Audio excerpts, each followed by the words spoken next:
高雄港是大港，除了蓬莱旅运中心，阁有一个高雄港旅运中心，去年才拄启用。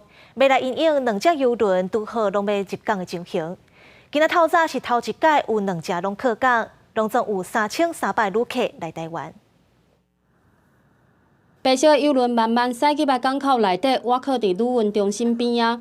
高雄旅运中心去年3月初6启用了后，28第一摆迎来双邮轮靠港。透早8点外到的是9点35栋的挪威宝石号，刷来9点到的是动手卡色大约6点6栋的里维拉号。So far, it's beautiful.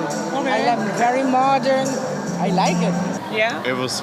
It's perfect. So organized. Yeah. Very organized. Yeah. And the port is really nice. I really like it. 游客陆续通关入境，有人好奇看到原住民歌舞表演，有人赶紧去柜台问旅游相关资料，规路拢有工作人员伫边仔引导。去吃丹丹汉堡吧，很久没回来了。这也是我第一次搭到就是有台湾航线的邮轮，要不然我之前的话我们都是在美国，它动线蛮清楚的。这摆高雄旅运中心一道接台2只邮轮，总共大约3300个旅客。为着确保通关顺利，旅运中心出动2倍的人来支援。同时2艘的邮轮挂靠，我们同时启用了1楼跟2楼的通关区来迎接。那我们的 CRQS 的同仁都有在加强人力来支援。那目前整个通关效率都是很顺畅的。游客伫中心外口排队等咧坐客轮车，港务公司表示，2只邮轮会伫下晡离开前往基隆港。7月才会阁有双邮轮靠港，就即摆的经验，嘛会使检查中心的通关效能，